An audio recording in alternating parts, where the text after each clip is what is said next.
balofaka pona sanite bandi makabona zoni de moto salela kangoye aliaka na yewo atopopo balofaka pona sanite bandi makabona zoni de moto salela kangoye aliaka na yewo atopopo zenga wolo tobadia je m'en fous mobali nanga 5 ans 22h31, heure de Kinshasa, fidèles téléspectateurs, amis de cette grande émission d'excellence qui est présentée en toute honorabilité. Carrefour Vert et Noir, très content de vous savoir, très nombreux devant vos petits écrans pour suivre cette grande émission d'excellence qui est présentée en toute honorabilité. Bonsoir partout vous nous suivez, bonsoir na bandeko boko landa biso kuna na Chango, bonsoir na bandeko boko landa biso kuna na Moamba, bonsoir na bandeko boko landa biso kuna na Lukunga, bonsoir pe na bandeko afuna bisika boko landa biso, bonsoir na batu nyonso boko landa biso en ce net moment à travers la République démocratique du Congo, pourquoi pas en Afrique, pourquoi pas en Europe, pourquoi pas en Asie, pourquoi pas en Océanie, pourquoi pas à travers le monde entier. Boza tellement ébélé au boko landa biso to pesibino ba mbote ébélé petolobi lisusu kimia boboto bondeko ezala okati ya mabota na bino fidèles téléspectateurs, amis de cette grande émission d'excellence qui est présentée en toute honorabilité. La bandi masolo ya kobeta biso na bino na poko lelo eza tellement ébélé toko so la biso na bino masolo na o etali au calendrier. Il y a SV Club de Kinshasa pour le mois de décembre. Puis, tu as un extrait, un message, il y a présent, il y a l'Inafoot Bosco Mouéou. Aloba qui a fait ça, qui message, il y a un pourquoi l'élo. Puis, tu as un résumé. Il y a un match avec Club Maniema Union. La fois passée, avec Club Maniema Union, il y a l'élo. Et avec Club Maniema Union, il y a l'obité. Alors, il y a qui match Moko ou Beta Maki Pena Nenge Lungubana qui te retient un extrait Nango. Napoko Aléo, peut te retient un résumé. Il y a match, il y a avec Club Darin Club Motema Pembe. Nabandi Oyunga Nabino Napoko Aléo Torosolo là. Yango n'a pas d'invité sur ce plateau. Nazanga Nabino. Après avoir extrait ya ba match après avoir que CPL Sabino na message au président ya l'Inafoot apesa ki Bosco Mouéou na kofungola nzela singa donc tanzela singa fungo maka izatango ezala keno ngai na bino ba supporters to solo la to beta nzoto na nzoto oyo bino bokolo ba mituna ekozala ya bino biyano ekozala yanga awa na plateau na bandi vraiment autre solo na poko lelo yangoana. Alors sans plus tarder, avant que nous puissions aller plus loin, j'aimerais bien que nous puissions suivre le message. Il y a président, il y a l'Inafoot maître Bosco Mouéou pour la continuité de cette grande émission d'excellence qui est présentée en toute honorabilité. Carrefour Vert et Noir, ceci est pour toi. Le présidium Sami Sakrochi Mangama Chamoumenu. Un grand merci à vous.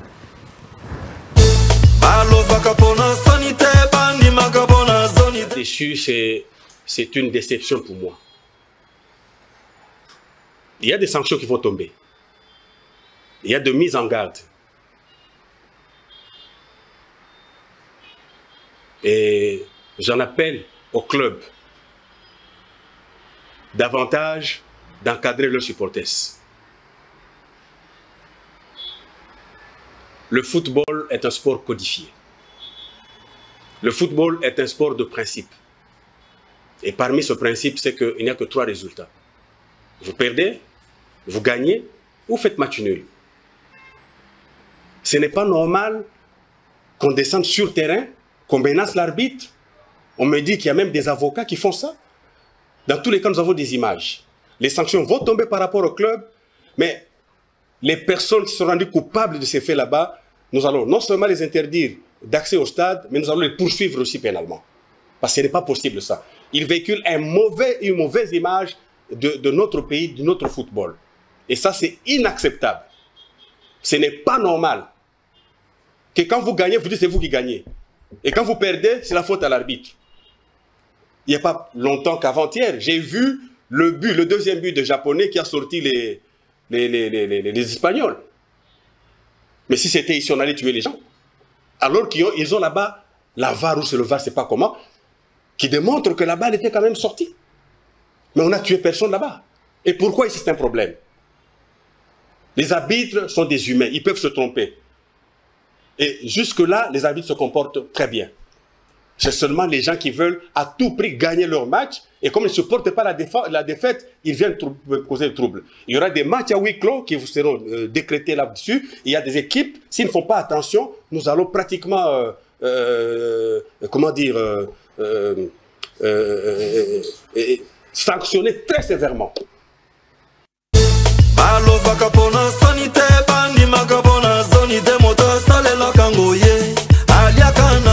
Déçu, c'est une déception pour moi.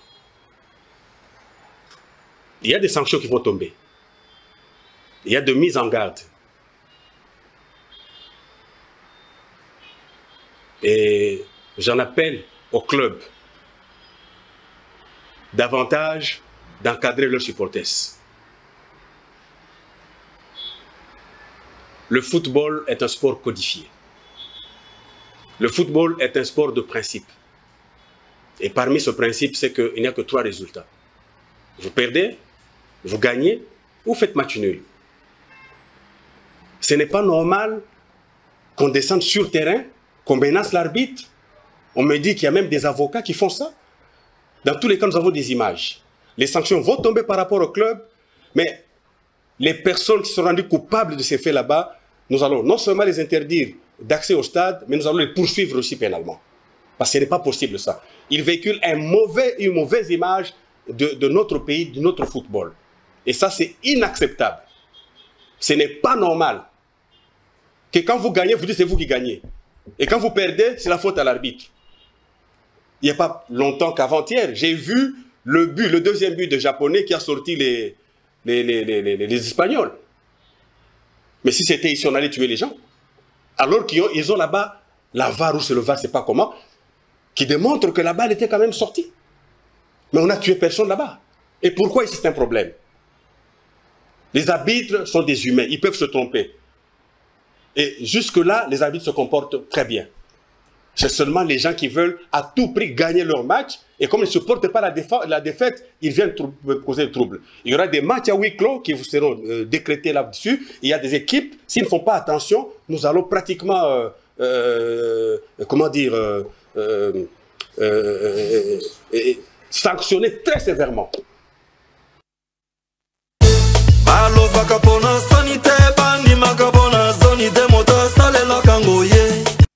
Voilà, maloba ya mokonzi wana ngam na lobité ezali Bosco Mweu o azali président ya Lina Foot Mutalobi quelque part il a raison, quelque part ça fait mal. Tota ba match biso na bino. Tota mambutu eza roleka na biso na bino toza o monango. Alors eza biloko mususu o eza ko salema na mondial actuellement. Soki salamaki awa na bandi bato balinga ba kufa. Alors pour éviter tout ça, qu'est-ce qu'il faut faire? Tu as 3 éventualités. Quand on a un stade, on a l'équipe, comment est-ce qu'ils ont presté. Il faut savoir une chose. Nous avons soutenir l'équipe et gagner. L'équipe n'a gagné. Nous avons soutenir l'équipe et gagner, mais l'équipe n'a et ça le match nul. Sportivité oblige. Il faut accepter cela. Nous avons soutenir l'équipe Nangaï, il faut gagner. Arriver sur les champs, équipe non et perdre. Dans la éventualité Missa de Otozanango. Victoire, match nul, défaite, Nyon so Missa tout et Koki Okoki Samanango. Alors, pour éviter assez que tant aux Oya, Tobi que les Jeux africaines et qu'on s'allume très bientôt, Bakambia Mboka. Batie misolo ebele pour na ko réfectionner stade, pour na ko moderniser stade, pour na ko sala ete stade wana ezala na ba norme internationale pour na ko permettre ba jeux africains et ça les manakati na ndenge elongo bani. Alors mbongo nyonso oyo ki ko futa ba lakisi, mbongo nyonso oyo ki ko futa ba soda, oyo ki ko futa ba policier, bazwi mbongo wana babike non na part des choses. Tocha OP pour na rebongisa stade na so tokenda libanda te na tango kala to na voyager na vite na presque partout na tango kala auto wana go mona libanda on se disait que non toza no musika voir notre stade de loin au monde on a des bijoux. Si on mis des prêts, on comprend que non, il y a beaucoup à faire et à refaire dans le stade. On a tout cas musikate. Nangabwa Congo Brazza, na bandi stade ba otaye kotonga kuna, bandeko tokendaka na bango ba yebi. Comment est-ce que tokuta ki stade ya Congo Brazza na Kinkele? Alors, kota la stade à Kinkele Nengezali, Otali martyr. Quelque part, c'est décevant. Quelque part, ça fait mal. Mais les loba dirigeants, il y a mboka bi que non, tocha misolo, bisope, tobongisa stade na biso. Yo oye, le roi équipe, on fait ces bi gagna. Le coup les gagner, on a détruire le stade. Il y a des destructions méchantes. Na bandi, so ba image za penza, ya bandeko oba saki ba désordre, ya bandeko oba kasaki. Na Kinshasa toyebani. Ba bomba na wa musikate. Pendant que na wango yebani, na bandi l'État congolais, il faut asa musala na. Si les gens sont punis sévèrement, lobby bandeko msuba ya kiba sa ba bêtise, ya ko panza stade, ya ko buka stade, ça sert à quoi? So moni ko zano makasité au supporter na yo te. Ko stade te. Ngale bandeko msuba koma ba veklibi ya musika stade ba na ba on lisusu te. Ça n'engage que bango. So ko moni que non na ki stade. Ko ya na stade équipe nangé poli. To ba sal biso injustice. Longola montre na yo hein. Attention que ça donna Karel New York. Longola ngo bambia ngo la se. Comme ça là c'est que non yo za na kanda. So ko moni que non au stade. Et que équipe na makamba osala e o sepeli so ata mukete. Ole que yo buka kiti ya stade. Ole que yo panza vitre na stade. Zwa téléphone aux aïe non ya diboko so za mukoko so za ki kala kasa. Bambia ngo la se. Comme ça sera une bonne chose. Au BBC, au Ezaya yo. So pour monique non elekeli yo. Équipe na ko pour la té. Tout le monde match moko fait club. Acha de ring club moteur appelle la stade Tata Raphaël. 3-0 la première minute. La première mi-temps voulais-je dire. Moubele nomba salama kamunae. Le mamabi de sakana nenga linga ba luvumbu nzinga. Et voilà quoi ça kinin. À côté gaza rolela kacha sad que non. Bima to kende na biso parce que Tonio Kami Pemingi là c'était encore à l'époque il y a le général Gabriel Ami Sekumba dit tango fort là bande ko so anda diriger vite à la tangwana. Donc c'était une façon il y a évolué il y a la non il y a ACPLité. Est-ce que évolué à telemaki abani ko bebisa stade Tata Raphaël sala kangote yo peso monique non nga na stade na kumisara équipe Songolo Pakala équipe nanga esimbité. Au lieu que au sala mamio soki ko sa obebi sa stade au sala bo sa bo mais non katata bilamba na otikala bolumbu le ko so mto sans scrupule comme ça obimi no boto so mo na bolumbu no na moni que non mto la mrambo c'est ça normal te obimi no que non et c'est nango est-ce que on doit toujours continuer ya ko sala ka que non to stade ba bongisi stade yo parce que équipe na simité o mani ko panza stade ce n'est pas normal. Allez-y comprendre quelque chose c'est un lati ba milimo et ça pour autres ça comme on a c'est pas yango. Tout le bande ko libanda na poto match ça ko betama mamoza ko simbate babi musota pena que non balle et franchir ligne de limite et bimi kutu libanda mais ba récupérer ballon la match à Espagne bomona ki yango match ya Corée je crois si je me trompe pas bomona ki yango alors arbitre bango baza kutu na VAR baketi na VAR bamoni que non balle wana et bima ki libanda so pesa pour la beauté ya action so ki pesa li pona ko que non ko favoriser ba équipe Songolo Pakala parce que non na quart de finale ba équipe malonga ne ko tanga parce que bango ne baza ba supporter c'est belé bango ne osa mamwe belé to cha bango ba beta so bango ba betite ba ba su match te ezaka ka bango. Alors yo ovandi na ndaku na yo olongwe na ndaku na yo au stade pour oya ko buka stade est-ce que oza ko kanisa mamoza au sala hein fidèles téléspectateurs amis de cette grande émission d'excellence qui est présentée en toute honorabilité doit atterrir sikoyo le roi doit atterrir au boza ko sala ya bienté eza bienté civisme sportif il faut ezalaka ministre ya sport oza na ba conseiller ministre ya sport oza na direction de communication kuna S moi ko pesa ta civisme sportif exacté comme ça bande ko ba quand je viens au stade je dois me comporter comme ça quand je viens au stade je dois accepter les résultats quand je viens au stade je dois être fair play quand je viens au stade tout peut se passer En tout cas, sportivement parlant, je dois accepter tout ce qui se passe au stade. C'est comme ça que ça se passe. Tout le bébé nous nous tu peux pas sortir la mouchilubani. Bon nous quand nous atamalo on mou sérieux. Il calé ditala la bana betu ba mou kasai, bana betu ba mou bandundu, bana betu ba mou grand Équateur, bana betu ba mou ba Congo, bana betu ba République démocratique du Congo. Malo on so japita mou chipalu chandundu aja mou malu. Il calé ditala la.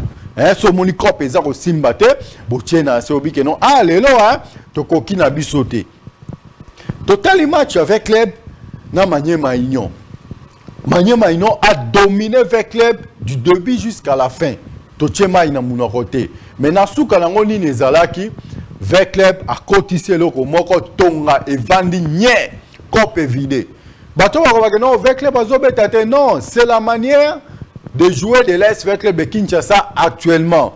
Tout le monde Espagne a bimaka champion du monde 1 avec combien de réalisations? 8 réalisations. Espagne a qui jamais gagné au 2-0, 3-0. Non. Score ya Espagne bandar zalaka 1-0 match vidé Toleki. 1-0 match vidé Toleki. 1-0 match vidé Toleki. Na finale Inesa ayeko beta tonga nae Coupe vidé, Pays-Bas alali, Espagne a tomboli bord accueilli.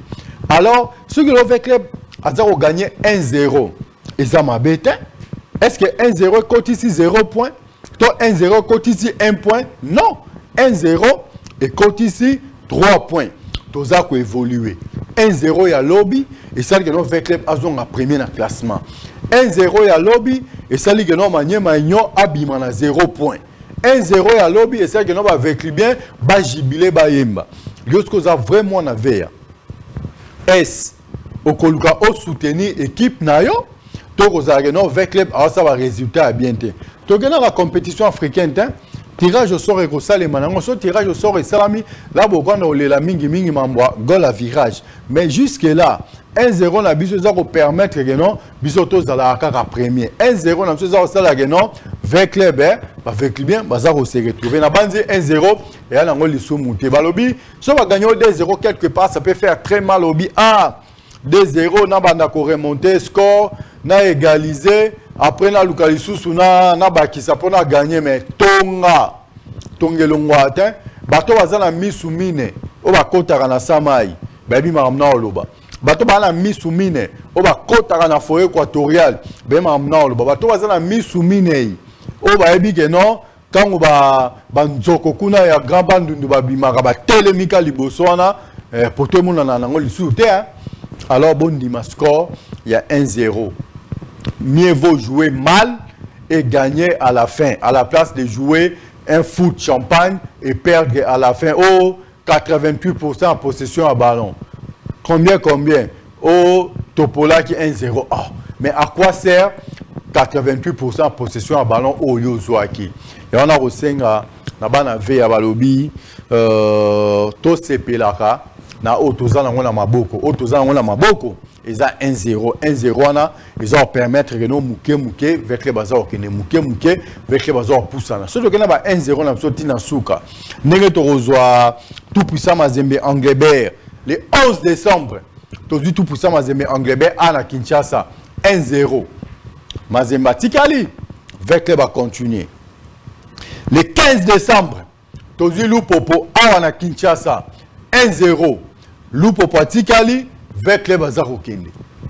Après, le 18 décembre, on se retrouve à Katanga, à Bazano, et le 21 décembre, Lubumbashi Sport, Kunaka na Grand Katanga, et US Panda le 24 décembre, va match en Kangami, et le 28 décembre, avec Club Simba, Kunaka na Grand Katanga. Alors, quelque part, et l'on merci beaucoup les grands réals. Jordi Luka Kitoko, Balobi Moussala Ezala Nangoka Aboe. Et donc, il y a un passé, calendrier, on va dire que na foot basali. Ce total calendrier, pendant l'olenge et salameli. Donc, avec club, à Kobeta, avec presque un match, n'ayons sur la phase aller, à Wanakin, à Kekosu qui salibanda. Est-ce c'est favorable pour ASV Club ou c'est défavorable pour ASV Club de Kinshasa? Et bon, il y a non, ba match musuto bandi libanda, to ko suki sana kati. Ba match musuto bandi pe na kati to ko suki sa libanda mais la plupart la grande partie il y a un match à ASV Club Nyon Sozo Bandela Awa Mouto Toé les la titre toujours Awa FC Saint-Éloi Loupopo toujours Awa est-ce c'est avantageux pour ASV Club de Kinshasa ou c'est désavantageux pour ASV Club de Kinshasa. Et on a au Senga, Bandeko Bozana Bandako Bolanda Ngai, Bandeko Obo Kritikaka, Bandeko Bolinga Geno, Bino Boyebi, Koleka entraîneur, Bino Boyebi, Koleka section foot, Bino Boyebi, Koleka coordination. Il est grand temps. Je crois que le 21, avec le Bazar Oyamba, tout puissant Mazembe Awa, le 11 décembre. Dans le autre, déjà les 5, sur le petit calcul, dans 6 jours, avec le Bazar Mazembe Awa. Est-ce que yo, il faut que tu aies et ça avec le Mazembe. Balobi, et ça classico, ya mounene oyo, comme la décennie oyo. Avec le tout puissant Mazembe, classico, ya mounene rosaranate. Surtout longo l'issouana. Les 15, les 11, Betina Mazembe a joué 1-0. Les 15, Nalupopo a reçu 1-0. Voilà un sous classico ya Mounene. Déjà, derby a gagné contre Daring Club Motema Pembe. Derby, M. Zosé Labiso, na Renaissance du Congo, ta soke Mikolo Bazana Bango, Neti Bazate. Chinku Kukutu Mikolo. Ane makasi koleka Daring Club Motema Pembe, koleka Renaissance du Congo, mais ngai na yo, vous croyez vraiment qu'au vanda nandako, qu'au beta maboko nandako. Il est grand temps maintenant, bandeko bazako kamba, ba district, bandeko ba sectionnaire, bolamuka.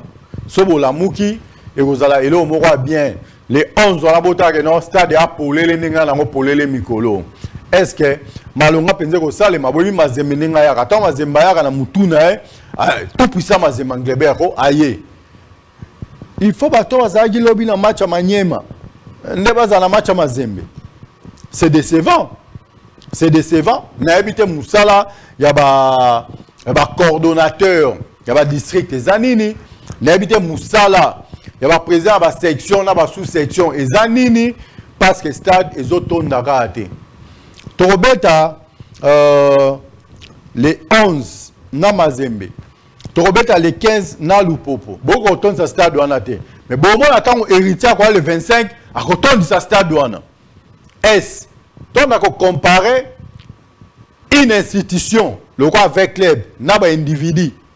Bon là conseil à Wenge Betaki na stade douane bon là qui comment ezalaki bon nego ya ernini pe bo comment kati ernini na kati stade douane. Héritier quoi les 25 sera sali plein collègue avec club na yebi na ngate na fungola rasunzela singate na fungola rasunzela singate parce que vous êtes le premier tant vous avec club baza ko beta bien au lebo kumis équipe na no boya ko soutenir club na bino recette à malonga et salama pour ko taper une partie na katia caisse avec club bo sala ngote bo vandiga libanda ko critiquer au balobaki basalaki ngala fameux de temps en temps. C'est bien d'être Moukades, c'est bien d'être Fazilette, mais Zala Moukades n'a pas parlé non. Zala Fazilette n'a pas nayo. So Okumbi qui Moukades n'a on a catch avec club. Okumbi qui Fazilette n'a on a catch avec club. Songi be bunga na bana basi na bana mibalite. Ataba na basi so sa songi na bino, mais bossa on a pas parlé na bino. Bossa on a pas bureau na bino. Avec la petite institution. En 1935, Nanga ina bino mutumoro zalara na été. Na batu nyoso bazali donc mutumoro zalara na été en 1935. Donc cela prouve à suffisance. Ou cela veut dire les hommes passent, les institutions restent. Les lomi kainunga kozalate, Simon Templar a kozalate, avec le beko continuer kozala. Totika kozala fanatique ya batu. Totika kozala batu ya batu. Tozala batu ya vita. Tozala avec club. Ah, on a pesi bandeko nyoso ba olandanga kuna na Kingabwa Paradis Mbote. Le président Petrus na pesi Mbote, na pesi pe bandeko ba olandanga kuna na Bayaka Mbote. Le président Jérémy Tukadiao, ba biebisa Mundabi, ba bongisa randambu te ba bongisa mobimba. Mama Mundabi na banzi message na o ekomi penza, ba bongisa randambu te ba bongisa mobimba. Comment osukola ozong sa bilamba salité na nzoto. Non, somme ta sokoli. achaka bilamba propre na nzoto message wana eza codé na banzi Jérémy Toukadia ya ba Jérémy au comprendre le message on a lobby. On a assez parlé toi on a ce extrait il y a match avec club Maniema Union. Tout un extrait avec les Maniema Union peut être pour la continuité et la suite de cette grande émission d'excellence qui est présentée en toute honorabilité car il faut voir nous la banzi depuis ces derniers temps vous comprenez que notre TV il y a TV en couleur, il y a TV en noir et blanc, hein, en Congo Base Télévision, et il y a TV Sika. Ils ont en couleur, ils ont noir et blanc. Tu vois, Mikolo, tu as tarab en pouce. Tambo Hollanda, tu as dit quelque part, vous comprenez les nuances, hein. So, vous voyez, ça va différence.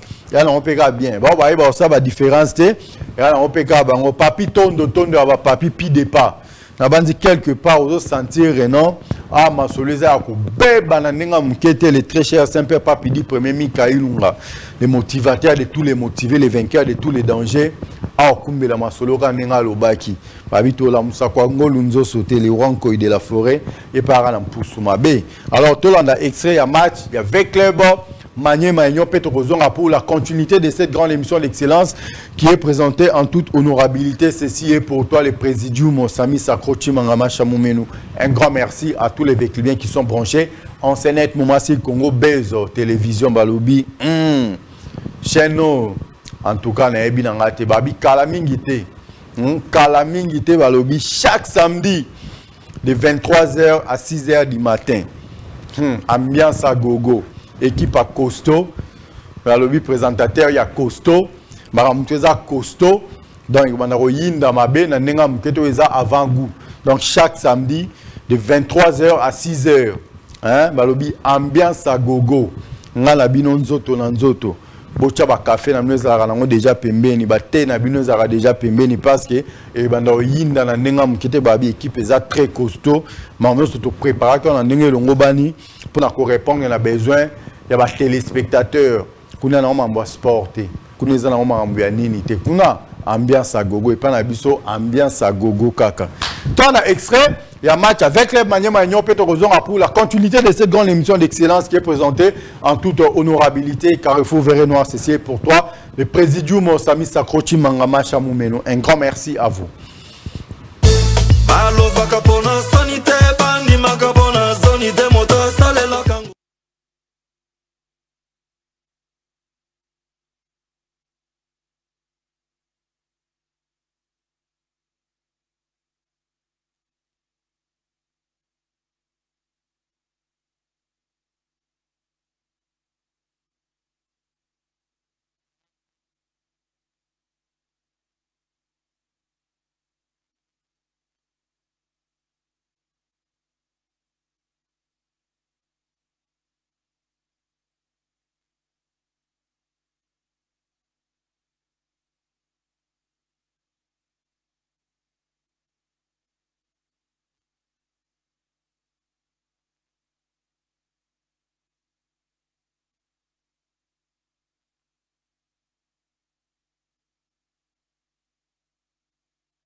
fidèles téléspectateurs, amis de cette grande émission d'excellence qui est présentée en toute honorabilité. Nabandi, voilà, Toto Tchelabino, extrait un match avec club Maniema Union. Mais bon, tenir sur nous à regarder, Nabandi, image Joana et Zagin en santé. L'essentiel est que tous 8 ans, il y a que Tchelabino, image Joana, Nabandi, Bandego, Bagona, la régie, Bunda Mouké Mouké. Ça va réussir sans image Joana. Tous les match, comment est-ce que le match s'est déroulé. Nabandi, Naloba Kiango Awa, qu'on garde trop possession à ballon, et ça n'a pas gagné. Je préfère jouer mal, très mal même, mais avoir les 3 points à la fin, que de produire un foot champagne et perdre à la fin. Donc le choix est clair entre jouer très bien et perdre le match, et jouer très mal et remporter le match. Je préfère jouer très mal et remporter le match. Donc, ce qui est fait est fait. Il faut savoir effacer un passé quand il est sombre.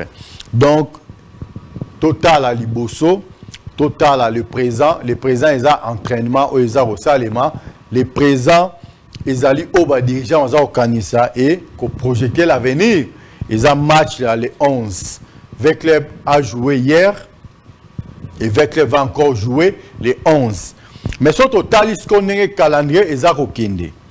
Les 11, Vecleb reçoit tout puissamment Zeme Anglebert en stade de martyr de la Pentecôte. 4 jours après, les 15, Vecleb va encore recevoir Saint-Éloi Loupopo en stade de martyr de la Pentecôte. Et ce qui est bimi moi Moukeli Sous. Les 18, Vecleb a les grands Katanga. Kuna akeko beta na groupe Bazano le 18 décembre. Et le 18 décembre à Betty, 4 jours après, 3 jours après, à Betty, na Lubumbashi Sport, Kuna na les grands Katanga. 3 jours après encore, à Betty na US Panda, Kuna kaka na les grands Katanga. Et 4 jours après, à Betina Simba, donc le 28 décembre, à Betina Simba, Kuna, dans les grands Katanga. Alors, leçon à tirer, Ezanine.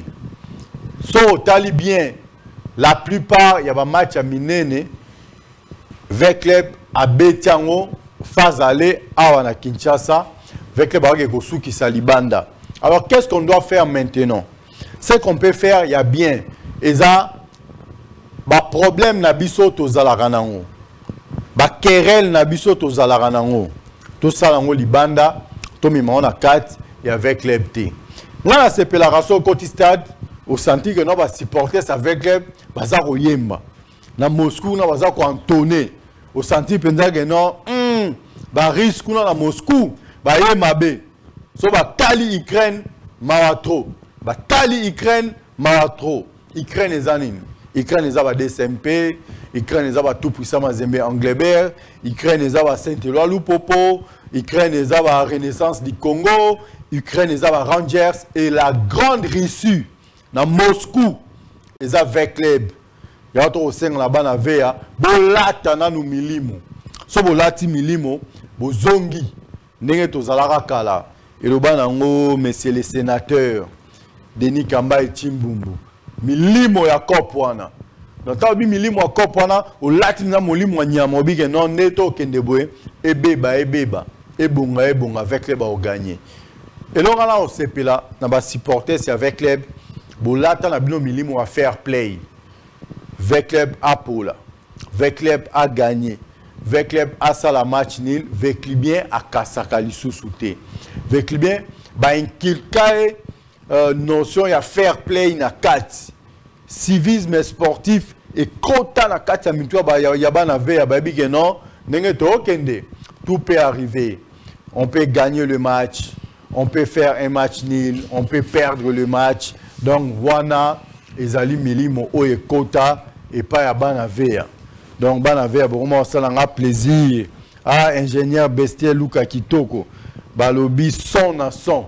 Donc, son oe ratagi liboso, ezalaki ingénieur Bestel Luka Kitoko. Na bandi sikoyo, ako bongisa bosande les grands réals. Jordi Kalonda Aba Jordi, Chris Lembuka, na musika na peso mbote mais soda makasi beret vert balobi weya ndoko ndoko ya baweya la main magistrale loboko efilmaka filme ya Yesu loboko efilmaka filme ya Adamu na Eva weya ndoko ndoko ya baweya balobi soda makasi enda kitaka na terrain so bozwi ba image ya président ya Linafoot ototielaki bino c'est parce que soda makasi weya ndoko akitaki na terrain. Alors on a assez parlé balobi son c'est bon tokozo kiamno match on a avec son comme ça ko sala bino vrai bien quoi. Ingénieur Bessel Luka Kitoko la tsaba na verre non côté son batika na bango wa danger toi on a extrait sous un match on a avec club Maniema Union cette fois-ci avec son. Un grand merci à toi les grands Réal Jordi Kalonda Jordi Tobosani pété ingénieur Bestel Luka Kitoko balobi bana verre ba organiser Moscou et Belelaki bana verre ba organiser na Moscou ba Antonaki et ça la vrai bien Kota avec club a gagné et ça la vrai bien Kota avec club Azako Luka toujours à kende de l'avant malgré Bitumba Ezali malgré ba Koka Jean Bezali avec club Azako Bunda pour toujours récupérer 3 points dans souka dans toute sa comptabilité avec 3 points nyonswana de comme Mabiso vers les sacres pour cette saison. Alors toi on a sous extrait un match avec club Maniema Union et nous allons revenir tous après pour la continuité de cette grande émission d'excellence qui est présentée en toute honorabilité Babi Eboka style Yaba Eboka. Donc ma solo et Kotambola na ngana ndengwana un grand merci à vous.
Voilà, fidèles téléspectateurs, amis de cette grande émission d'excellence qui est présentée en toute honorabilité.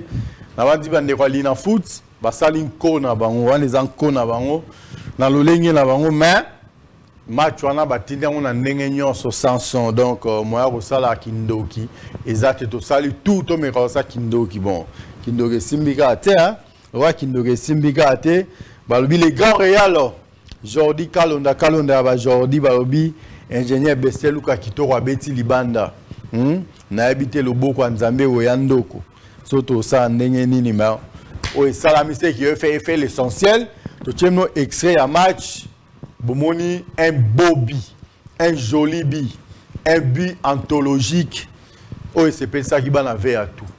Alors to bagi mikolo yo yaga système et aux arana systématique na pesa nos calendrier avec club na conduit pesa nos calendrier avec club du début jusqu'à la fin de l'émission. Mais quelque part to fongo la peine zela singa. So to fongo linzela singa, ça sera une façon pour nous de permettre bino bo émettre ba point de vue na bino, ba suggestion na bino, topé ba réaction na bino à travers cette grande émission d'excellence qui est présentée en toute honorabilité. On to senga na bana ve à tout bobongama déjà. Hein, botinda déjà ba crédit, botinda déjà bandeko bo bipaka, bo bipé na binote, ça ne sert pas de bipé. Il y a bien à les ali, au salaire ta message, so salaire ta message et comme la biso to tanga yango comme ça ba eba moi que non.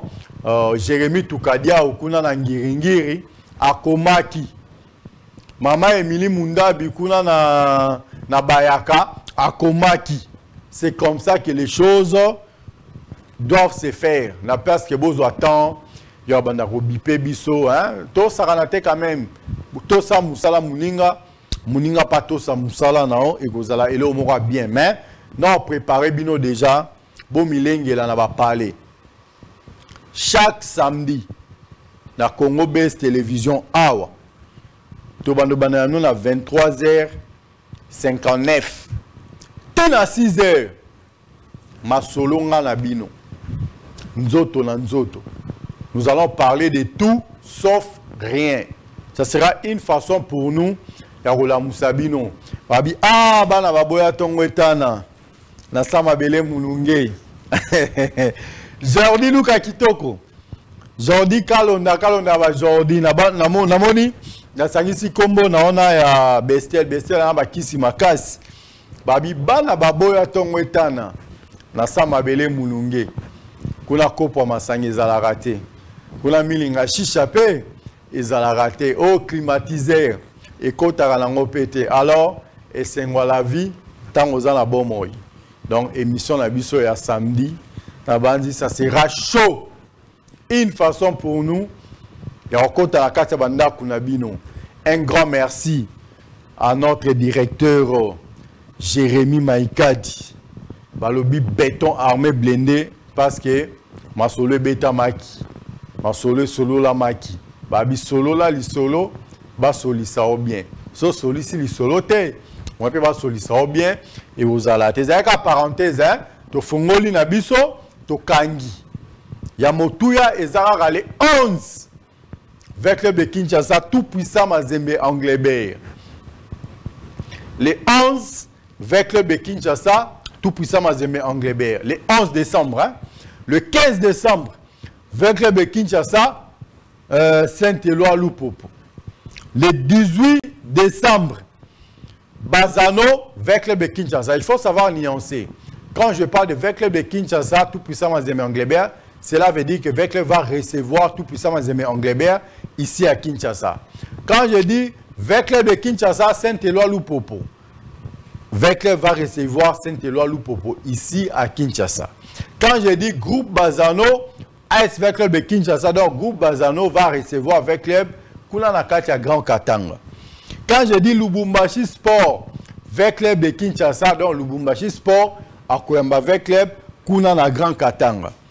Quand je dis IS Panda avec club et la kisi que non IS Panda à Koyamba avec club kuna na Grand Katanga. Donc tant que ne kuna bagarre et banda le 18 Grand Katanga, le 21 Grand Katanga, le 24 Grand Katanga, le 28 Grand Katanga. Tabi bada toana nyonso le 11 décembre ezali.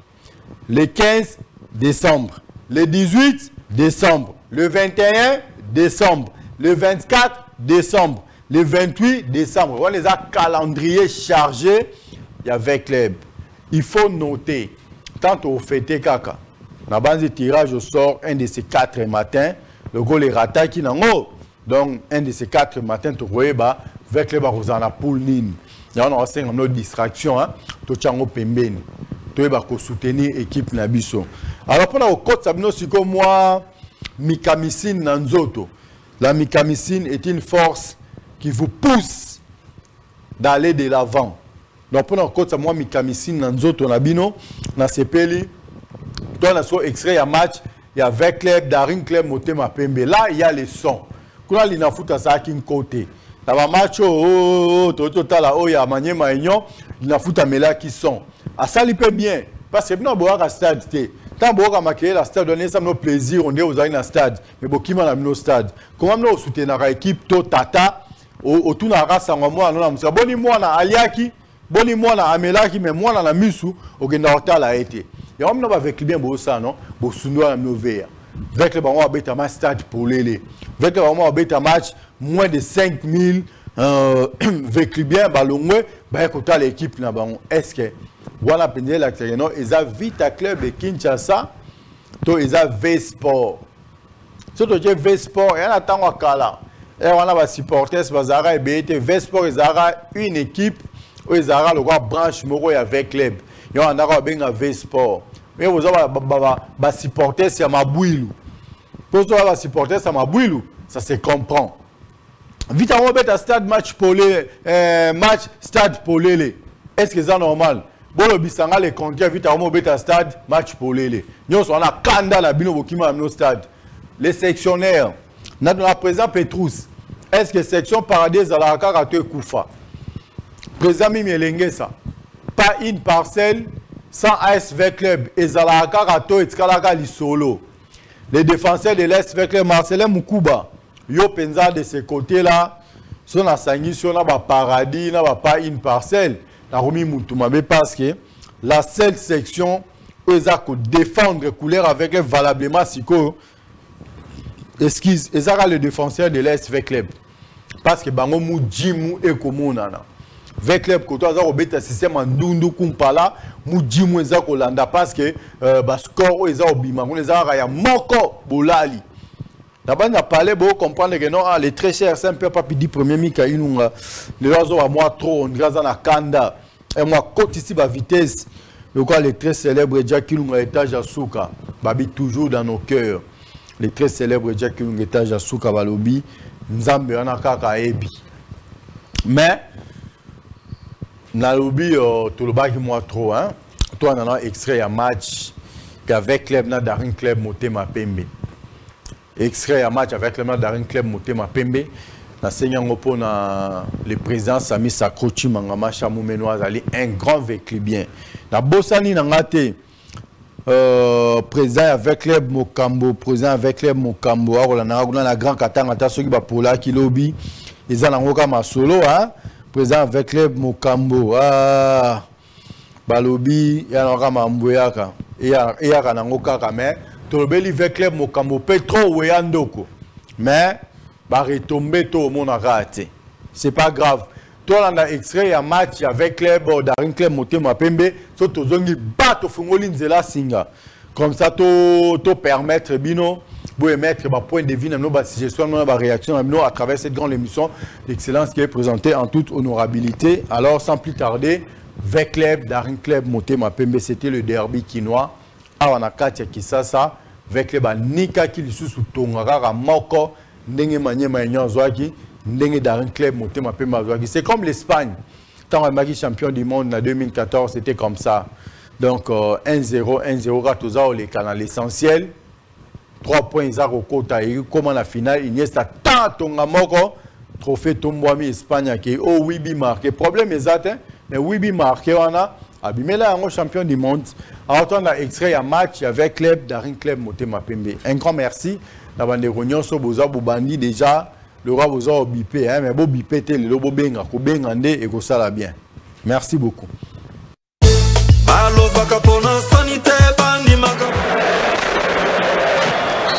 Et oui, c'est parti pour ce derby entre les Immaculés de Daring Club à Motema Pembe et les Banambongo de Vita Club. Cette action, ce coup franc, but de SMP, l'occasion d'ouvrir la marque.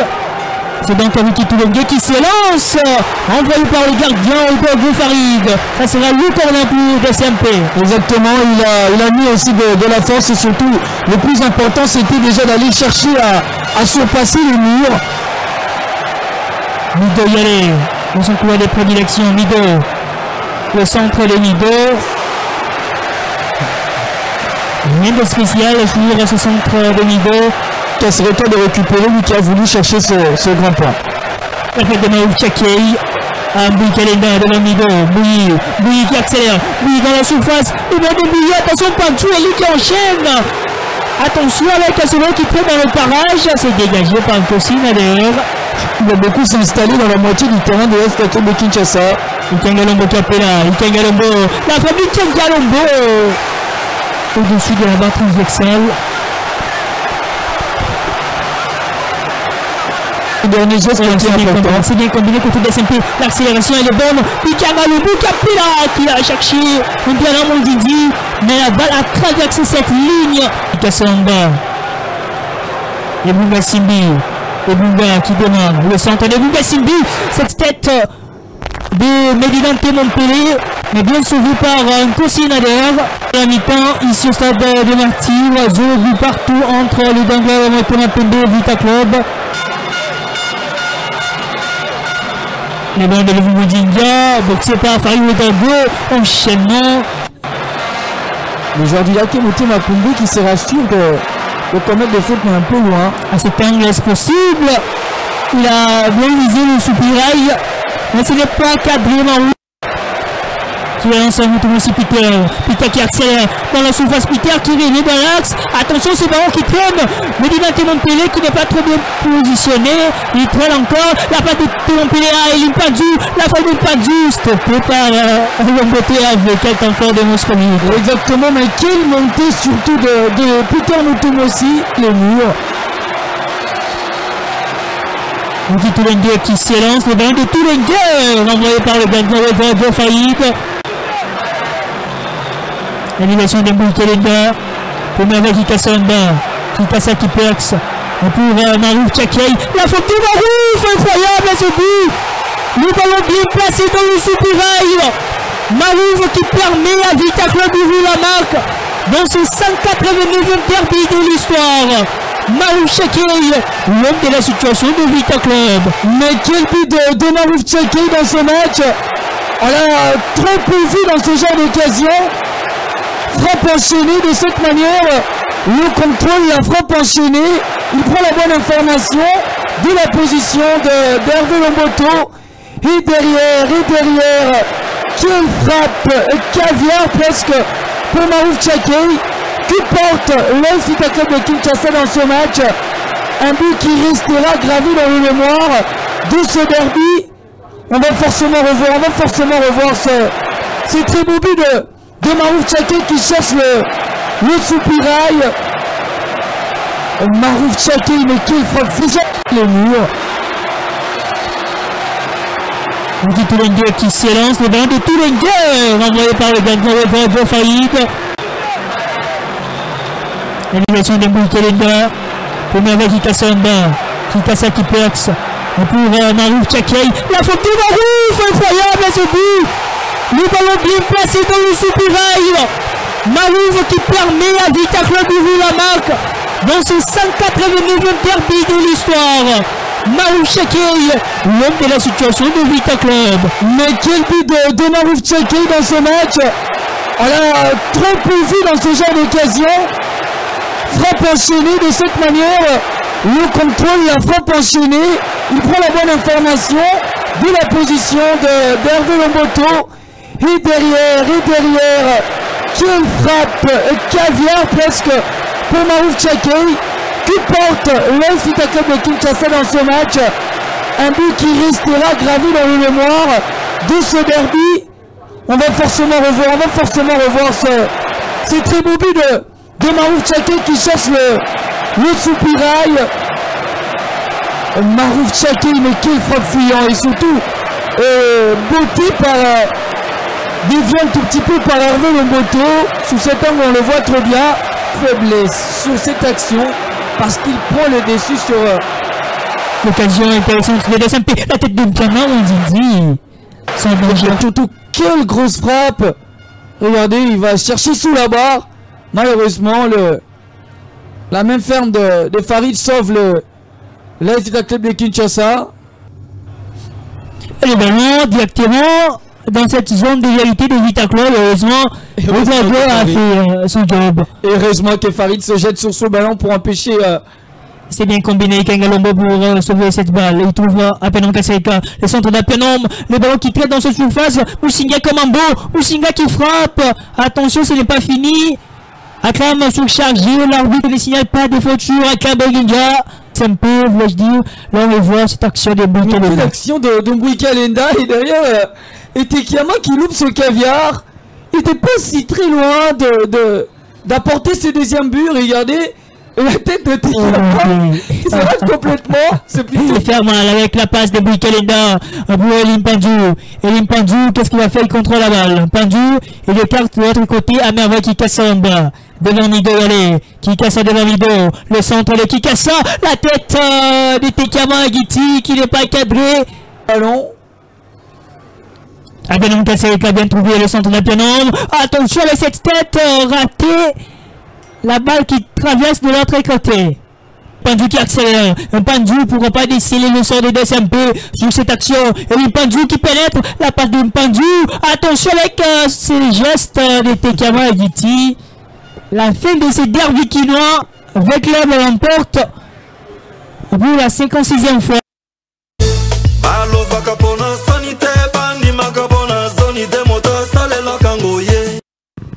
089 9 143 143 089 9 143 143 0900 588 244. Dans la Nzela Singa déjà efungwami pour na ko permettre bino nyonso boko landa biso na ngonga oyo bo emettre ba point de vue na bino ba suggestion na bino na ba réaction na bino ekozala eloko moko ya bien makasi koleka. Donc ndenge to so la boye ba binzela singa eza déjà pour lele 089 9 143 143 0900 588 244. Donc Nzela Singe Fungwami, fidèle téléspectateur, ami de cette grande émission d'excellence qui est présentée en toute honorabilité. Bana Vea, Obo Kolanda Biso, to Fungoli Nzela Singa, pour nous permettre à Bino, pour émettre un point de vue à Bino, si je suis en réaction à Bino, mais sur Bimi Libanda Masolo, vous avez un compte à rendre. Au Monigano, place à rendre compte à travers cette grande émission d'excellence. Vous allez obligé, esquisse, Yagokata, appel Nayon. Donc, au début de cette émission, avec les match à Makas, où ils ont Mikolo, où ils ont les autres ont déjà les 5. Donc, match à Liboso, avec les Barobeta. Prochain match, voulais-je dire, avec les Barobeta, nous avons les 11 contre tout puissant Mazemé Anglebert à la stade de Marty de la Pentecôte. Après les 11, le 15 décembre, avec club à Koubeta match Moussousou Awa, na Saint-Éloi Loupopo Awa, toujours dans le stade de Marty de la Pentecôte.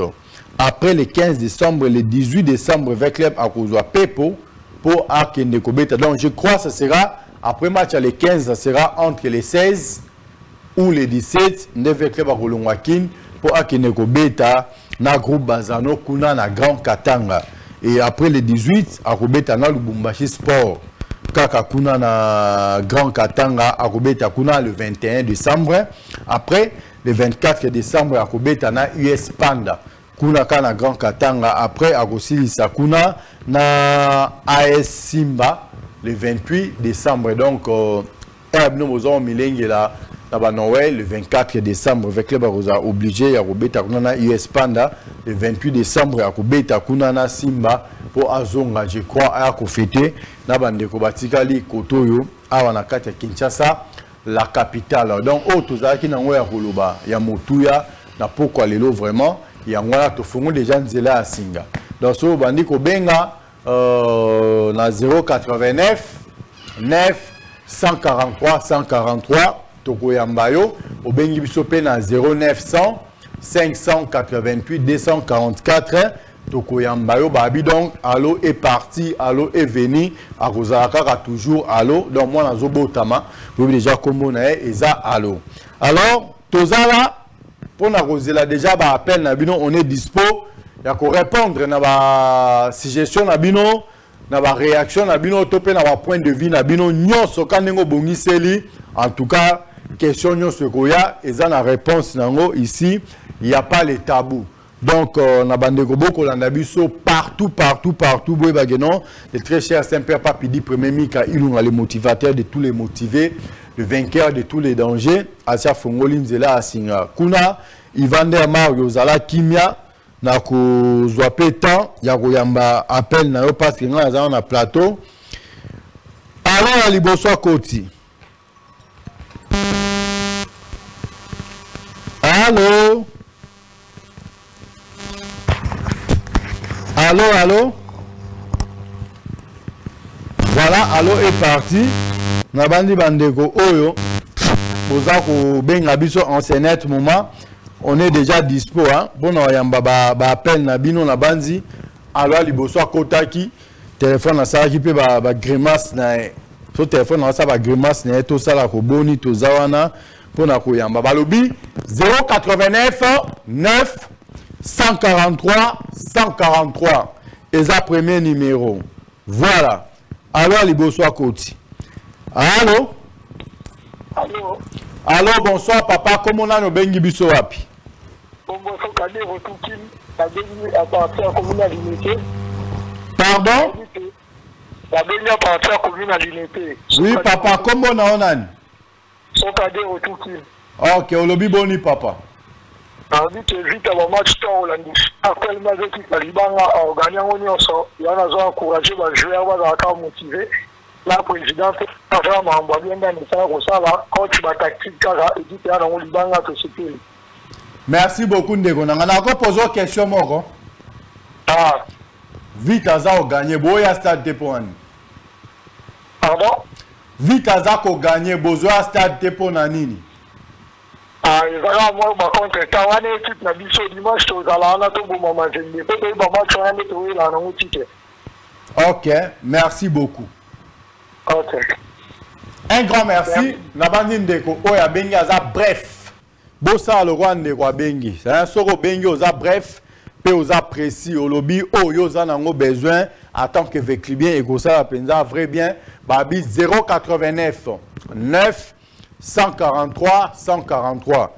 Là, c'est notre premier numéro. Et le deuxième numéro est Ali 0900 588 244. Nous sommes au Bengi Kaloran de Roi Bengi. Au continent, en direct, Malamoko, au Zuibiso, to Yanoli, na Mituna Nayo, na Banzi Ndengande, tout ça pour évoluer vraiment. Na Poko Lelo et Kozala Penza, Malamu Mingi. Pena Bandeko Nyonso.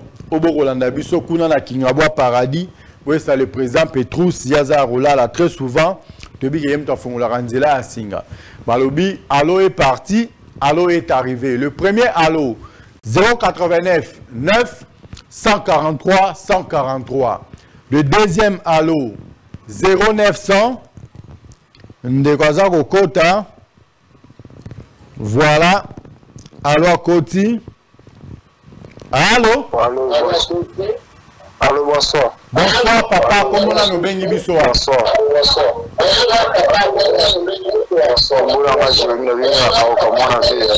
Oui, Jérémy Nakauka, Olobi Boni.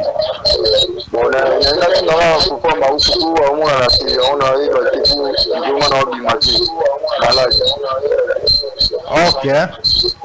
Donc, question à Liboso Azali, Yami Balezani. Bon, à propos de neuf, tu neuf à Burkina Faso, Messi, ok, merci beaucoup. Kabandi ba joueur au Bayaka na équipe, joueur à cœur test. Comme ils sont le bango officiellement, il faut assigner, soga signer bande de Gonabiso Azana administration et équipe, secrétaire général ou secrétaire général adjoint, ça va confirmer sur Abiboko que pour le bango sikoyo, il faut confirmer les binômes. Quand quelque chose est encore officiel, tout le bélango est zaté. Et à boétende. Allô? Merci beaucoup. Allô est parti. 089 9 143 143 0900. Allô? Allô, allô, Oui, papa,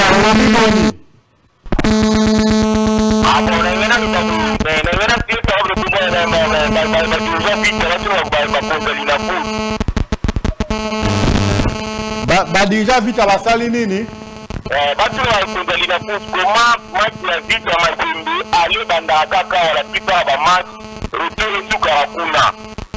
Ok. Maman de Tine a eu la vision na 11 ya bien. Baba baba ko ka pour ba neuf la biso. Ba neuf bobi ma puto o petit na 11 ba de para vraiment ba si que la na 3 mukala o petit na 11 o tala. La misa teza peut te perdre qui contre le popo. Peut te péter na mazembe, o petit na Don Bosco, pour le faire ba ko ba souffler to perdre. Mais voilà ce soir c'est de merci beaucoup. Merci beaucoup. Oui, c'est parti pour ce derby entre les Immaculés et les Banambojo de Vita Club. Sabinzela Singasoke Fungwami et comme Ramatata tellement et Belé Moundion Sonia Kota. Mais notre souci a toujours été de mieux faire pour bien vous servir à travers cette grande émission d'excellence qui est présentée en toute honorabilité. Allô? Allô? Voilà, de quoi que na bandine de quoi tu kobenga na 089 943 143 soko zobenga eza eloko moko bien parce que eroyo là li peut-être na metu nao o sara na téléphone mais biso awa tout ça, c'est pas bien de biper. Allô? Allô? Bonsoir, papa. Comment on a le bengi bisoap? Oui, papa, le biboni. Ah, moi, Christian. Oui?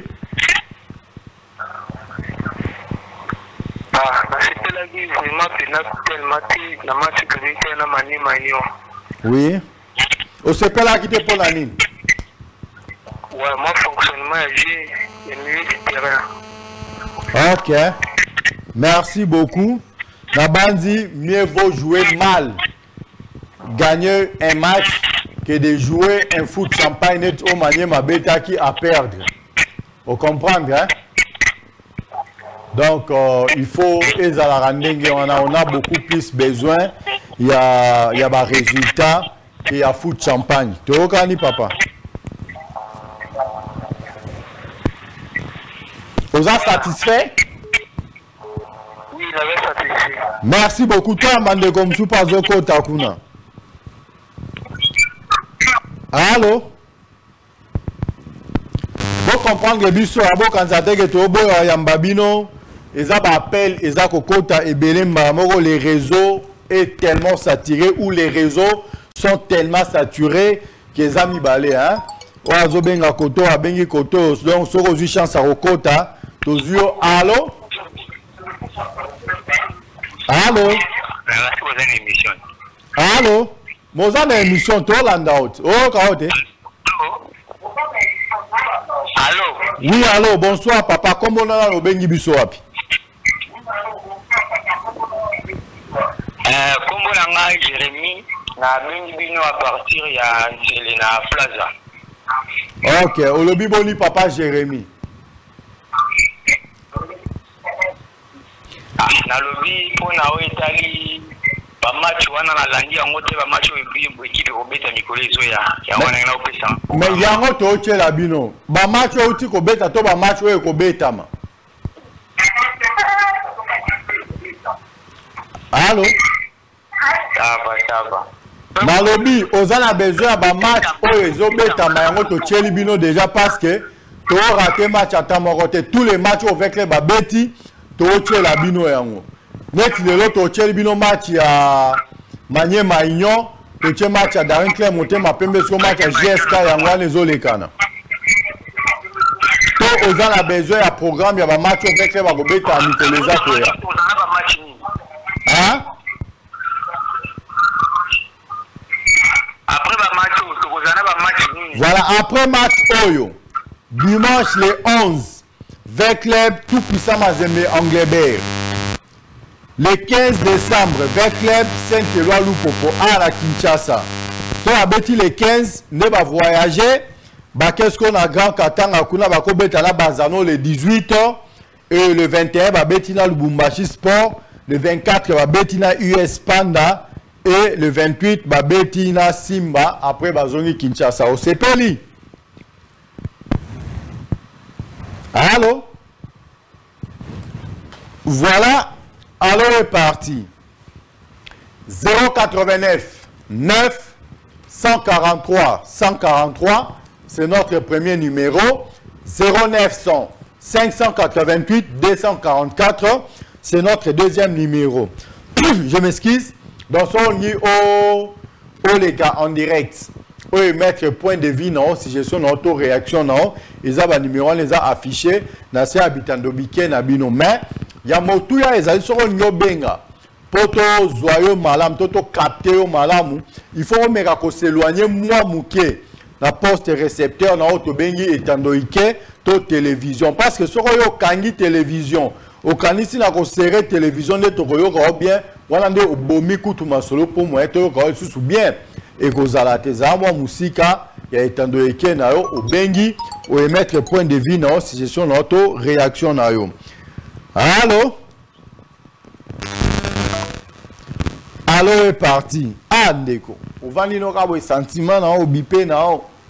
Au tchaki tout réseau to au sombagi kaka ba minutes ya nanyo tout temps ba kombo ya ba nini cellulaire te to bosa ila ba publicité gratos hein na bandi bota Congo Base télévision bomoli biska ba komi société cellulaire moro awate donc to pesa ba numéro 089 9 143 143 0900 588 244.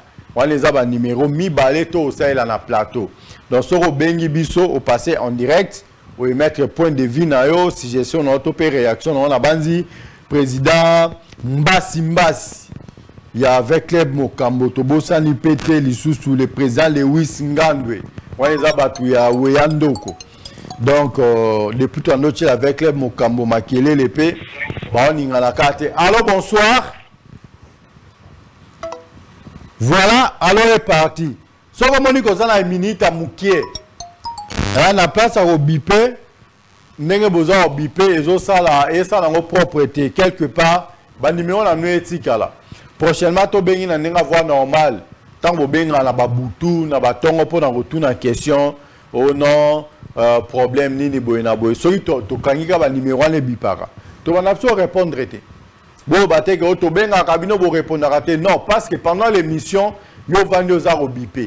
vous croyez que nous avons allongé en train de siroter ou de faire quoi que ce soit. Moi, je suis là en train de perdre mon temps inutilement pour répondre à nos besoins. Non, si vous avez une unité, vous avez une unité. Président Petrus Ozola, président Marcelin Moukouba Ozola, président Jérémy Toukadia Ozola, tu as besoin de VA. La question de tout na balabala. La question de déranger absolument là on a ba pongi. Vous avez besoin de la question on a beaucoup na biso yango siko. To répondre bino calmement, to évoluer graduellement jusqu'à ce que to clôturer mission na biso. Il y a pourquoi y aller lo. To ba ki to retirer la bino extrait ya match. Il y avait club Maniema Union. To retirer bino extrait ya match avec club Maniema Union. To ba to retirer la bino extrait ya match. Il y avait club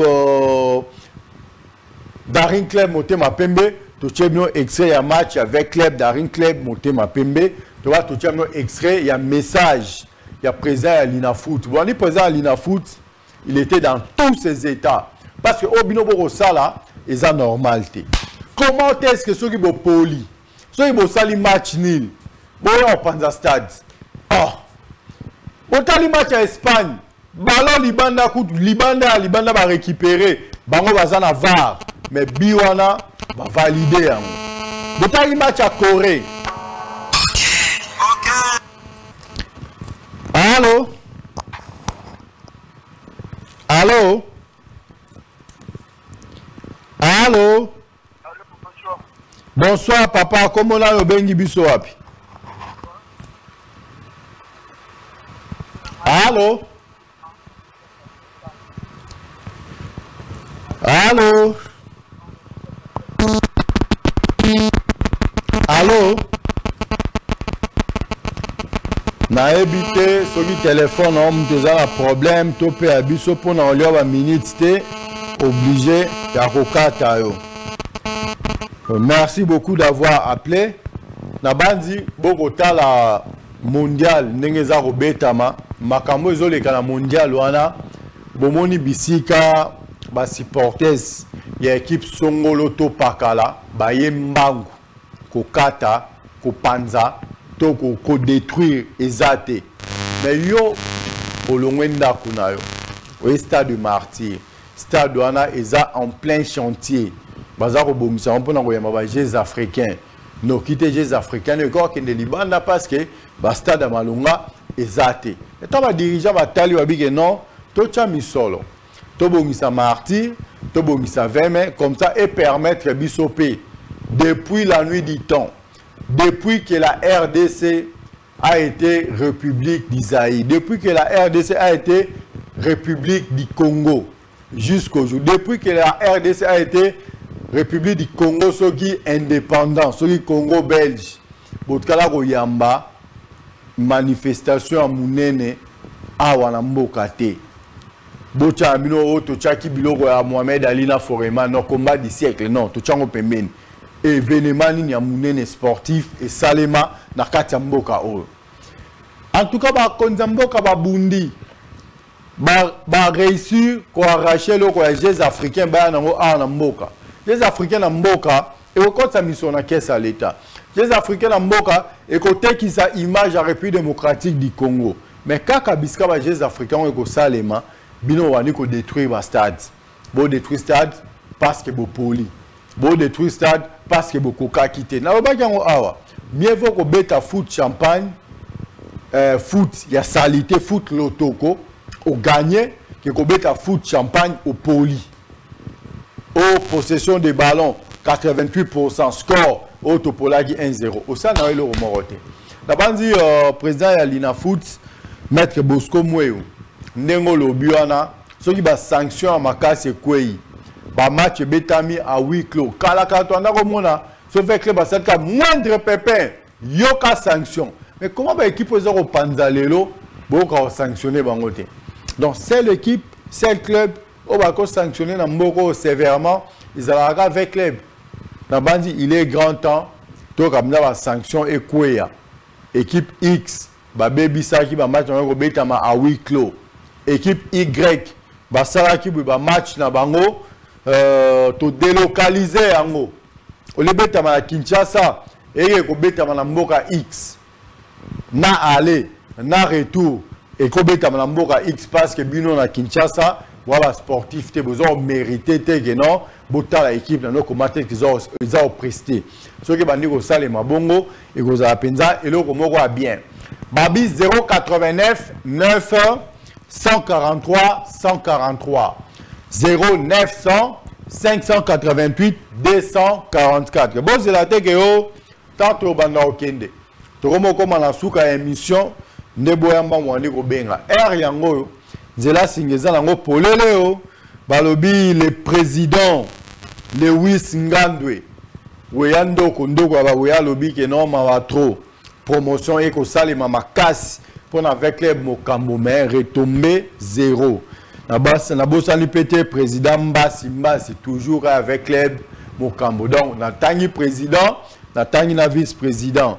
Babi trésorier na bango fiston Kabas Orange.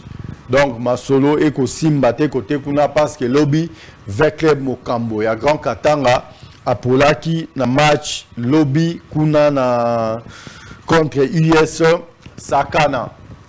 Il nous reste 10 minutes. Dans 10 minutes, on totikali nango nzela singa eza toujours kaka polele 089 9 143 143 0900 588 244. Pasteur Venant Mbongo. Pesape papa Adoula Mbongo. Bambote Bele Balobi. Papa mi balé. Papa Moko. Asale lara âge. Akumisara avec les. Papa Moussoussou. Asale l'année âge te akumisane fibo. Otara fibo. Papa moi mkolo. Akumisa fibo. Est-ce que c'est normal? Soki na lobi mabe. Bino rande boebi. Ban avait réagissé. Parce que petit à petit, il y a une émission, grand prêtre pasteur Fiston Mario, la locomotive puissante qui charrie plusieurs bibénés, grand prêtre pasteur Fiston Mario, et Bima qui Matage Kitaki, et Koma qui va le Bilembo, et Zakomuna, n'est-ce pas, les grands réals, Jordi Kalonda, Jordi, la Bossani Pété, ingénieur Bestel Luka Kitoko, Wabi Chris Lembuka, Yokima, déjà. Mais samedi, ma solo est Zoya. Tobeti ma solo lelo, il y a AS Club de Kinshasa. Bandeko bozang abiso lelo.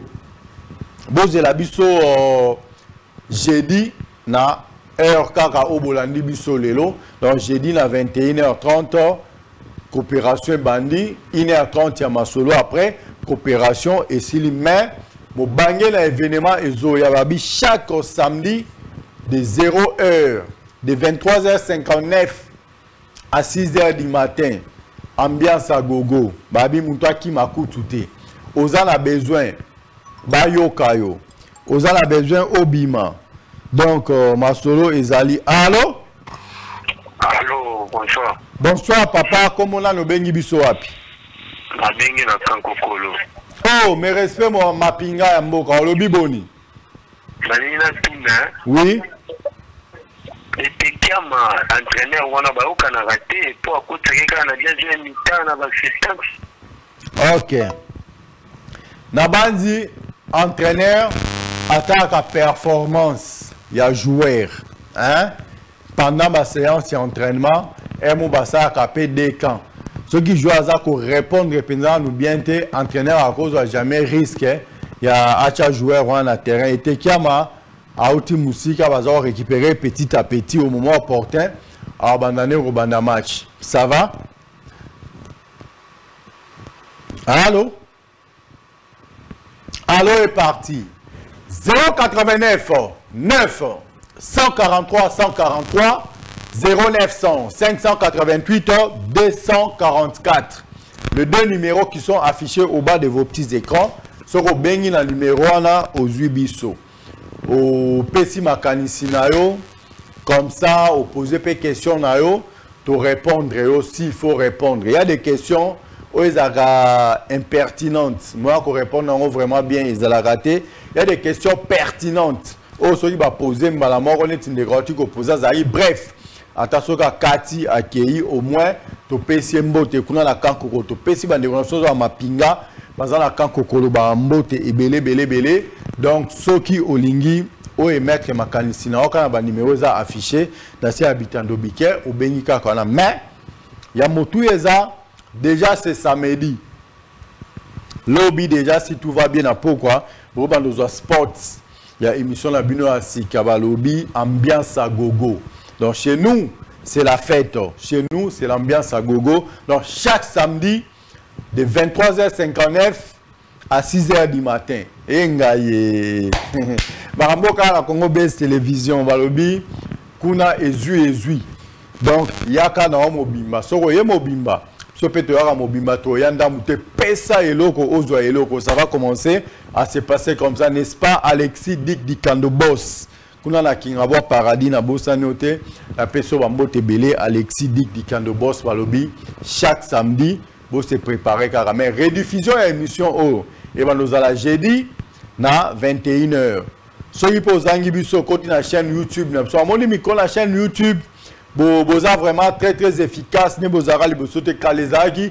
Toto petit kambala moko 1 heure après, tu comme déjà na DK. Mais micro na comprendre que Jordi Kalonda ba Jordi. Moi les amo kumba nao. Ba la ver ba message sur émission ba ngwe vidéo kaka awa. Bah, la chaîne YouTube va dire Kolanda mais le ouais comme Nicolas là 2 jours 3 jours en tout cas la moni va abonner na biso la chaîne YouTube Bozaya Okita Makasi Bossa la makasi mingi bon mata et que ça penza vrai bien. Na bandi le présidium Sami Sakro Chimangama Chamumenu, on a l'absolu depuis quelque part au PC Bambote Belé, mais la locomotive puissante qui charrie plusieurs wagons. Excellence, Sabé machine, l'homme au cheval blanc balobi. Papa Boya Rabana, papa Zara toujours Pemé Yabana. Nabo Sali pété le imbattable et brillant plus fort que l'OTAN et l'ONU, mais ses propres John Baloukou. Babiban avait un solo, mais Nicolo Mokumbana. Et comme il n'y a pas Sami Sakrochi Mangama Chamoumeno, un grand merci à toi. Pourquoi pas dans Jérémy Toukadia ou Toukadia, il y a Jérémy Balobi. À Otindika, Tchekal. Mais il y a Bozélanga Mingi. Samedi Balobi, ambiance à gogo. N'est-ce pas mon directeur Jérémy Maïkadi, béton armé blindé. Babi, mon directeur, Mikolo Azana EDG. Tobosani pété la sagesse et l'intelligence de la presse africaine. Maître Christian Bossembe Balobi, Ntamae le Belé, c'est la méritocratie. Allô? Allô? Allô, bonsoir papa, comment on a le béni du Soapi?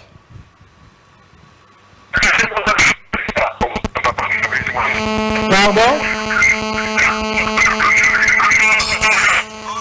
Mais quand on s'éloigne, moi, mouké la poste réception, on peut tous voir bien. Tous voir bien. Allô? Oui, allô papa. Obengi biso api kombo na onani? La bengi bino na munga fula, kombo na papa Fabe. Oui papa, olobi boni. Na lobi boye, na match beta maki dimanche na moni. Ok. Voilà tous appels de Kaza koto après to ya no libino moko tiaga en ligne. Allô? Allô est parti to zongelio. Papa sokomolaki maroufte. C'est que Azalaki a un problème médical. Hein? Avant match, on a match bêta marqué les cas que mon icône que des CMPM toi Tchakibi. Donc ce gars en forme était ba coach un terrain de perdre que toi qu'on perdre. Tu es cani? Allô? Allô est parti. Il nous reste 5 minutes. Donc les 5 minutes restants, la bandi toko dans la droite. Il y a un bande komi balé misatu, mais ceux qui bande komi balé misatu, bakoti na bango pété, to zappé obligé.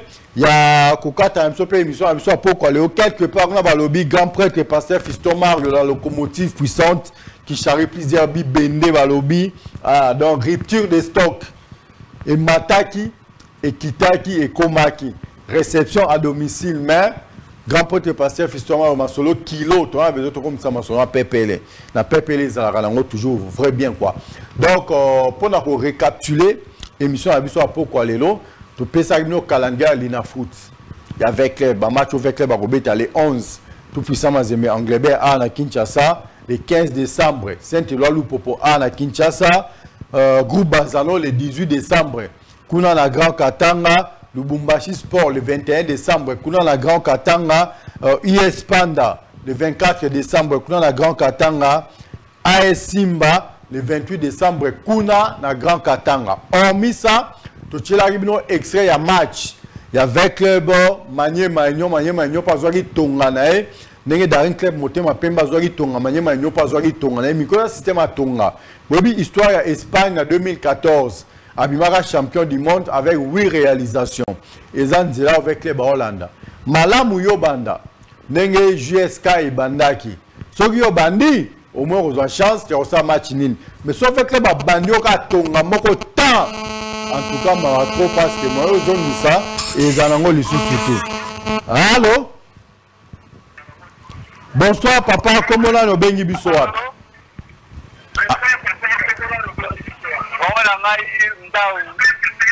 Oui, au Bengali Bissoa, papa Nzao. Oui. Allô, bonsoir, au Bengali Bissoa. Ok. Au lobby boni, papa. Au lobby boni.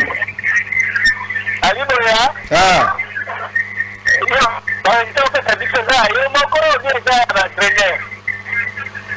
Manini?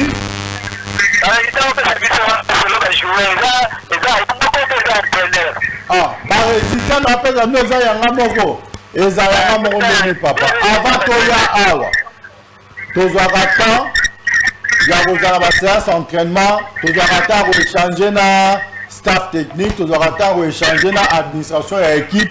Ne tu es bisa Rabino, bah réponse de Pierre Rabino. Ah papa. Merci. Voilà, on a fait un ami sur gars.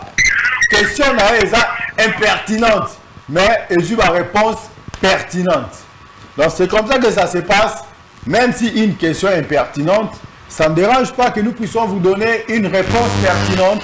Donc vous posez la question à Bino Weyando Kondoko Yaba Weyala Lobby, Vecleb Mokambo, Barolala, Nahabité président Lewis Ngangwe. Babi depuis Ouéa, Bandek, Zelati, Lelo, Zelaka, Karabi, l'espoir fait vivre, mais espoir à Ouéa.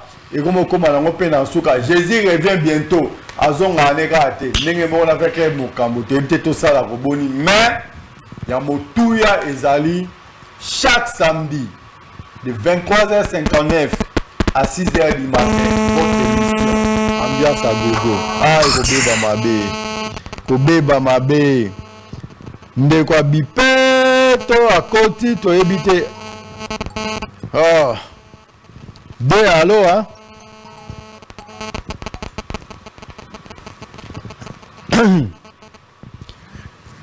Allô. Allô, bonsoir. Bonsoir papa, comment on a le bengi biso wapi? Alors est parti. Avant qu'on a loté, il faut qu'on t'en ba unité tikali combien mi comme ka système à tout réseau mi comme ka système à minute so benga ki jordi to so benga ki weyandoko il faut vérifier ana benga combien de minutes et tikali combien de minutes na musika to bosani pété Yasmine banga ba Yasmine to peso bambo tebele. Allô. Oui, papa, Babandana nous se présenter, Ngai Kombo Ngai Willy Kisantu. Pardon papa, Babandana se présenter, bonsoir, Ngai Kombo Ngai Willy Kisantu. Question Ngai Ezabo. Papa Sami na vani na matete. Papa Sami na matete.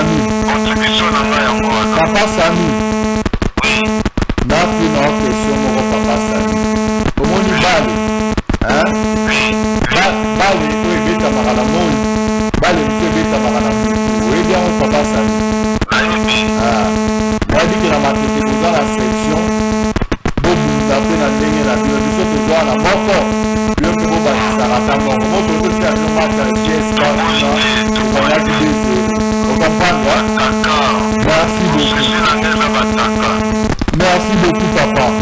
Ça c'est fait. Petit Kalina allo. Celui de Topisi Yango, au quartier na biso biso. Le bandeko ba bipe, boti ka bipe ko papa Sami. De ça bandeko ba bipe ba ko. Tenero bengi bo sa biso. Merci beaucoup papa Sami. Donc Kalide allo 089 9 143 143 0900. Oui papa, fais ça là-bas, tu viens monter. Au fait, c'est la maman.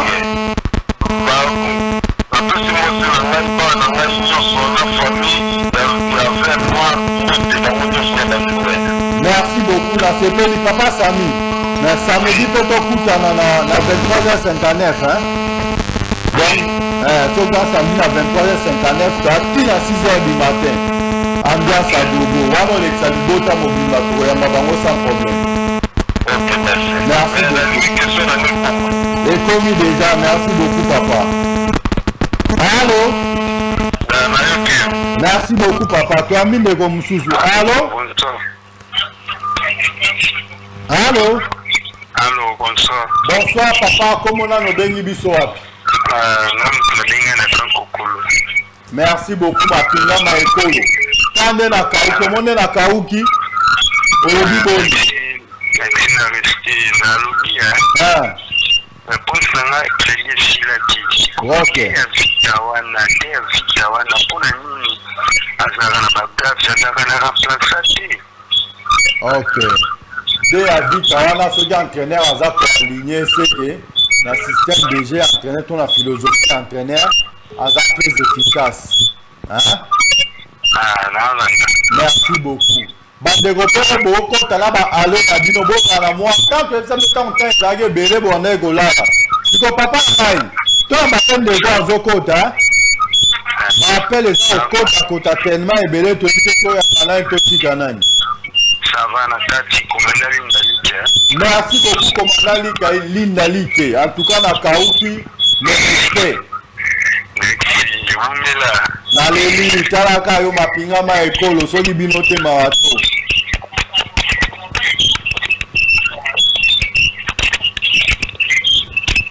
Allô? Voilà, fidèles téléspectateurs, amis de cette grande émission d'excellence qui est présentée en toute honorabilité. Petit à petit, Tokomo Kenasuka émission la Bisotoka à 3 minutes. Dans 3 minutes, Totikali Nango, Ndewa Rokota. Tu as mis 30 secondes, Ndewa Msupa Rokota, tu as mis 30 secondes, mais entre-temps, bon. Bandeko ba okota yaza ko bipe habité non nga bipe wana a devancer ndeko mususu. Ah en tout cas congolais a passé hein. Na habité vie na ngai na sala nini. Ba binyo so za théâtre té mais bilo ça so théâtre na tant que ozela ba appel. Donc li solo eza moko soko zangi biso lelo. Ozeli biso jeudi na 21h. So moni jeudi na 21h eza musika. Jordi Kalonda ba Jordi lobi de achila bango émission mona na niniko babi na chaîne YouTube toi ya okita makasi bino ozaki no 1h kaka boy to be de ya 2k lelo ko mo beta ba 4 jours otala ya nza bienté bosa makato zonga neto zanabi que quelque part na condamné binoté ba problème non so na muto Jordi parce que Jordi va monter émission na YouTube après 4 jours. Voilà, fidèles téléspectateurs, amis de cette grande émission d'excellence qui est présentée en toute honorabilité. Tout le temps, à 2 minutes, Bandego bo bipé. Boyo ka sentiment à bipé tant au kende. Saut au kei, bo bipé, na bino bo bipé. Tout ya manabiso pe muto atamo roté na pesa no programme sur l'équipe. Donc les 11, tout puissant Mazemangebe, les 15, Saint-Éloi Lupopo, les 18, Bazano Kuna na Katanga, Mazemena Lupopo Torobetane Awa. Les 11 Mazembe Awa, les 15 Lupopo Awa. Donc Bazano le 18 Kuna na Katanga, Lubumbashi Sport le 21 na Katanga, US Panda le 24 na Katanga, AS Simba le 28 na Katanga. Voilà nyonso en décembre donc avec le barbeta ba match au Gaza Robeta na Liga, on Gaza Robeta na Premier Ligue. On Gaza Robeta na calcio parce que le match est tellement serré. Quelque part, c'est bénéfique pour Vecler parce que tant au côté déjà, dans 2023, Awa, phase de poule, il y a Champions League africaine et ça posé là. Barobi Masolo et Asika. Masolo et Asika, ils allaient ambiance à gogo. Donc là, chaque samedi, de 23h59 à 6h du matin, moto na moto là-bas. Tout est permis, donc tous les coups sont permis et ça animation libre. Hein? Donc au solanga na bino, bana baboya tongo tana, na sama bele mulunge, kuna kopa masangeza la raté, kuna miningalika ya to ashisha ele karaté, kuna climatiseur ele karaté. Donc profitez les gars la vie, na mokita ngozana likolo mabele. So comme na sama bele, donc mabele pe et comme il faut profiter na opo kuna mulunge za la ya osakanaté, kopa masanga. Maya Malili, Milinga, donc nyonso sala yango awa, yango toza kita, ya concevoir ambiance à gogo, ngala bino, ça sera comme ça de 23h59 à 6h du matin à Bandi. Vous ne serez jamais déçus parce que vocabulaire ezali, verbe épais ezali. Nyonso nous vous en avons besoin ezali. Un grand merci n'aba déjà Congo Buzz Télévision parce que Masolo et Kobetama dans le ligne. Un très grand merci à Maman Rose Ngoya.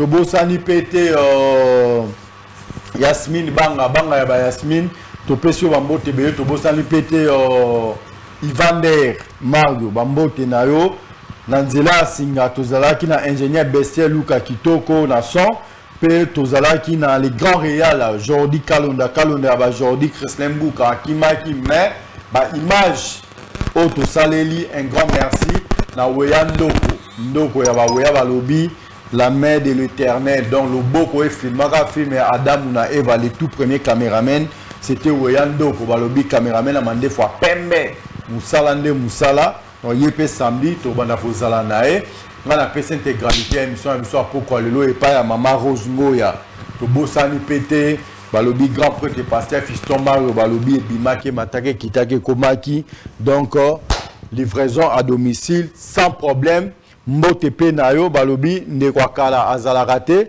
to pesi mbote pa ya gloria locale ya ba gloria ndeko na biso akala tokangi bisaka na biso ba téléphone na biso yango tokangi yango ba o mesala ko bipe bo bipe parce que to kama bino lisusu te to kutani biso na bino lundi prochain la même heure pour na vert et noir jeudi rediff ya vert et noir et samedi na 23h59 ambiance à gogo nga na bino sai bye bye salela kango ye aliaka na ye wo